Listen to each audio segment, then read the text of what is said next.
گھر چھوڑ کر بھاگ گیا، معاذ اللہ بچیاں گھر چھوڑ کر جا چکی ہیں. یہ سب کیوں ہوا؟ دیکھے ہیں یہ دن اپنی ہی غفلت کی بدولت، دیکھے ہیں یہ دن اپنی ہی غفلت کی بدولت.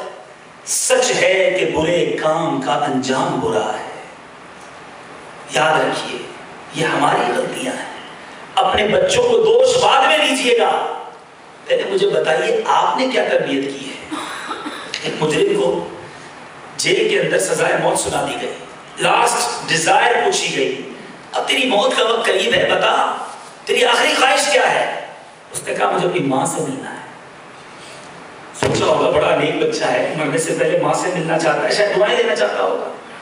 جب ماں کو قریب لائے اپنے بیٹے سے، آخری وقت ہے اس کا، اس بیٹے نے اپنی ماں پہ حملہ کر دیا، اس کا کان نوچ لیا. دیکھنے والوں نے کہا بڑے عجیب ہو، یہ کیا کر رہے ہو؟ آخری وقت ہے، دنیا سے جانے کا ٹائم ہے، ماں کو تکلیف دے رہے ہو. اس نے کہا جو آج میں سزائے موت کے تختے پر پہنچا ہوں، اس کی سب سے بڑی ذمہ دار یہ میری ماں ہے. یہ کیسے؟ کہا میں اسکول میں چھوٹی چھوٹی چوریاں کرتا تھا، کبھی اسکیل چرا کے لے آیا، کبھی چھوٹی چیز چرا کے لے آیا. میری ماں مجھے منع نہیں کرتی تھی، ہنستی تھی، حوصلہ افزائی کرتی تھی. میری ہمت بڑھ گئی، میں بڑی چیزیں چرانے لگا، پھر ڈکیتیاں کرنے لگا، آخر میں قتل و غارت گری تک پہنچا اور آج میں تختہ دار تک پہنچ گیا. تو اے والدین، اپنے بچوں کی تربیت کرنا ہماری ذمہ داری ہے. آج بھی اگر والدین اچھی تربیت کریں تو بچہ نیک بنتا ہے، بچہ عبادت گزار بنتا ہے. یہ تو ایک خالی پیپر ہے، اس پہ جو لکھ دو وہ لکھ لیا جائے گا. جن والدین نے اپنے بچوں کو نمازی بنانا چاہا وہ نمازی بن گئے، لیکن وہ والدین خود بھی نمازی تھے. تربیت کرنی ہو تو سیکھیے اللہ والوں سے. پیران پیر پیر دستگیر سیدی غوث اعظم رضی اللہ تعالیٰ عنہ، چھوٹی عمر ہے، نوجوانی کے دن ہیں، بغداد معلیٰ جیلان کی طرف جا رہے ہیں علم دین سیکھنے. ماں نے کہا بیٹا دیکھو راستے میں سچ بولنا، سچ کے سوا نہیں بات کرنا. 40 دینار بھی دے دیے. ڈاکوؤں نے حملہ کیا قافلے پر، سارے قافلے کا سامان جمع کیا، بچے کو پایا. بچے سے کہا تمہارے پاس کچھ ہے؟ کہا ہاں میرے پاس بھی 40 دینار ہے. حیران ہو گئے، عجیب بچہ ہے، اپنے پیسے خود ہی بتا رہا ہے. ڈاکوؤں کا سردار آیا، کہا بیٹا اپنے پیسے کیوں بتا رہے ہو؟ کہا میری ماں نے کہا ہے کہ جب بھی بیٹا کوئی پوچھے سچ جواب دینا. حالانکہ یہاں جھوٹ بولنے کے بہت سارے راستے نکلتے ہیں اسلام میں، لیکن ماں کا حکم تھا. کیا ہوا؟ پیسے نہیں گئے. ڈاکو کے سردار کو ایسی چوٹ لگی کہ خیال آیا یہ بچہ ہو کر ماں کے وعدے کو نہیں بھول رہا، میں بندہ ہو کر رب کے وعدوں کو بھول گیا، رب کے احکام کو بھول گیا. توبہ کی. سارے کا سارا قافلہ، ارے وہ غوث اعظم ابھی جوان ہیں، بچے ہیں، ان کے ہاتھ پر اپنے سارے گناہوں سے تائب ہو گیا. ماں باپ کی تربیت اچھی ہو تو اولاد دوسرے کی اصلاح کا ذریعہ بن جاتی ہے، اور ماں باپ کی تربیت نہ ہو تو اولاد ڈاکو، شرابی، زانی، بدکار، ماں باپ کی نافرمان بنتی ہے. قصور ہمارا ہے. پہلی درس کا تو ماں ہے نا، پہلی سیڑھی تو فیملی ہے نا. ہم نے کیا تربیت دی؟ بچہ باپ کو دیکھتا رہا فلمیں دیکھتے ہوئے، آپ بولو میرا بچہ فلمیں نہ دیکھے. بچہ دیکھتا رہا باپ کو جھوٹ بولتے ہوئے، آپ بولو میرا بیٹا سچا بن جائے. یہ ممکن نہیں ہے. باپ جمعے کی نماز کھانی پڑے اور تمنا کرے میرا بچہ 5 وقت کا نمازی بن جائے. ارے وہ بچہ دیکھ رہا ہے باپ فجر میں سویا ہوا ہے. باپ کلب، فلمیں، کیسینو اور شراب پیے اور تمنا رکھے کہ میرا بیٹا جناب عبادت گزار بن جائے. ماں بے پردہ بازاروں میں گھومے اور تمنا کرے کہ میری بیٹی جو ہے وہ پردے والی بن جائے. بچوں کو تبدیل کرنے کے لیے پہلے ہمیں تبدیل ہونا ہوگا.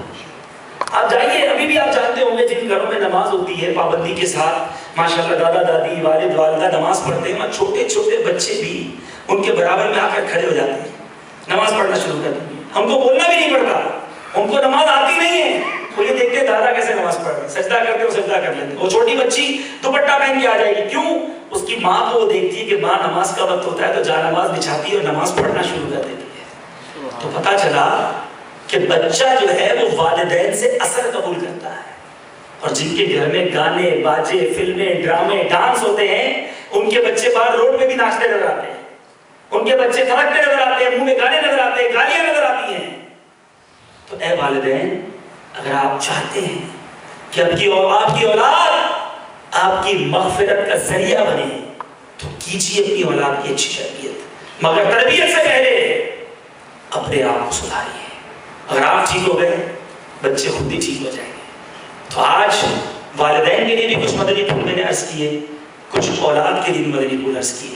اگر اس طرح ہم کوشش کرتے چلے جائیں ہمارے فیملی سسٹم اچھا ہوتا چلا جائے گا. اور پوری فیملی کی تربیت کس طرح ہو سکتی ہے؟ الحمدللہ آپ کی دعوت اسلامی نے یہ مشکل آسان کر دی ہے.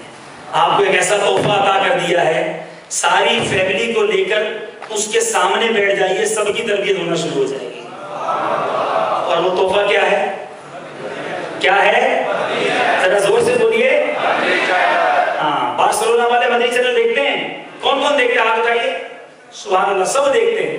تو فائدہ ہو رہا ہے آپ کو, سیکھنے کو مل رہا ہے.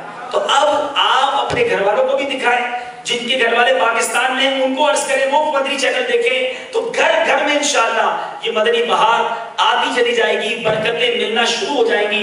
اور میرے پیارے اور محترم اسلامی بھائیوں, مدنی چینل کو دیگر دوست احباب رشتہ داروں تک پہنچانا بھی ہماری ذمہ داری ہے. تو نیت کر لیجیے انشاءاللہ خود بھی مدنی چینل دیکھیں گے, اس کی دعوت کو عام بھی کریں گے انشاءاللہ.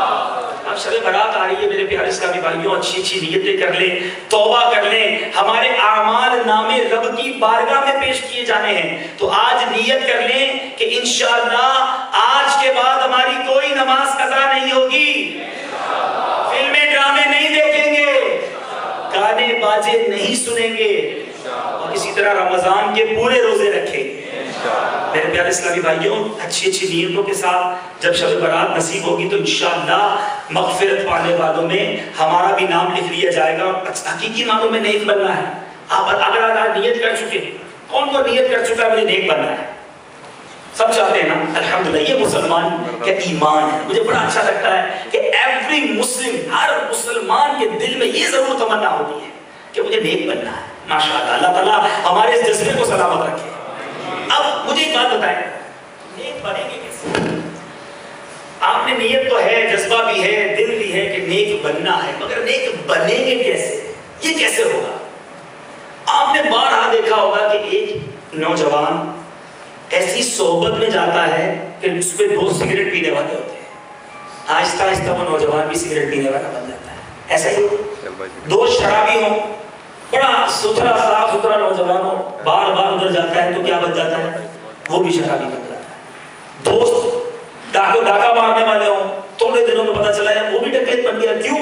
اس کو دوستی سے مل گیا, اس نے اس کو ڈکیت بنا دیا. تو پتا چلا کہ جیسی صحبت ملتی ہے بندے کو اس کا اثر آتا ہے. آپ سب نے ہاتھ اٹھایا کہ آپ سب نیک بننا چاہتے ہیں, تو آپ کو نیک بننے کے لیے نیکوں کی صحبت اپنانی ہوگی, نیکوں کے ساتھ رہنا ہوگا, ایسے لوگوں کے ساتھ رہنا, اٹھنا بیٹھنا ہوگا کہ جن کے اندر خوف خدا ہو, جو عبادت کا جذبہ رکھتے ہوں, جو عشق رسول کی شمع کو فروزاں کرتے ہوں, جو بار بار قبر و آخرت کی یاد دلاتے ہوں. اب آپ کو نیک تو بننا ہے مگر نیک لوگوں کی صحبت نہیں اپنانی, تو پھر کیسے نیک بنیں گے؟ پھر تو یہ دعویٰ ہی عجیب ہو گئی ہے. میں ایک مثال دیتا ہوں کہ اگر کوئی بچہ جو ہے روزانہ کہے بھائی دعا کرے میں اس امتحان میں پاس ہو جاؤں, امام صاحب کو بھی کہ حضور دعا کر دیں, والدین کو بھی کہ دعا کر دیں, خود بھی مسجد میں جا کے رو رو کر دعا کرے یا اللہ میں امتحان میں پاس ہو جاؤں. کوئی پوچھے بیٹا کون سے اسکول میں پڑھتے ہو؟ کہا میں اسکول تو نہیں جاتا. ارے اسکول نہیں جاتے؟ نہیں. تو دعا کرا رہے امتحان میں پاس ہو جاؤں, تو مذاق کر رہا.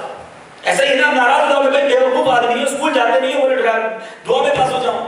کوئی آیا آپ کو کہ یار دعا کر دو ڈرائیونگ لائسنس مل جائے. آپ کہیں گے اچھا کون سے انسٹیٹیوٹ سے ڈرائیونگ سیکھی, کتنا چلائی گاڑی؟ بولے میں آج تک گاڑی پہ بیٹھا نہیں ہوں, دعا کر کے ڈرائیونگ لائسنس مل جائے. آپ بولو گے مذاق کر رہے ہو, پہلے گاڑی چلانا تو سیکھو بھائی, پھر امتحان دو, پھر ڈرائیونگ لائسنس اپلائی کرو, پھر دعا کرواؤ. دنیا میں تو آپ یہ سمجھتے ہو. اسی طرح میں آپ کو کہے جناب دعا کریں میرے اسپین کا پاسپورٹ بن جائے. کوئی کہے بھائی آپ نے پیپر پر اپلائی کیا؟ نہیں, پیپر پر اپلائی نہیں کر رہے, بس آپ دعا کر دو پاسپورٹ مل جائے. تو آپ مذاق اڑائیں گے اس کا, یار عجیب آدمی ہو, پہلے تیاری کرو, پیپر اپلائی کرو, پھر پاسپورٹ مل جائے. دنیا میں بات بڑی سمجھ آ جاتی ہے کہ پہلے سارے کام کرو پھر دعا کرواؤ. آپ بول رہے ہو مجھے نیک بننا ہے, سارے کہہ رہے ہیں نیک بننا ہے, لیکن نیکی کرنی نہیں ہے.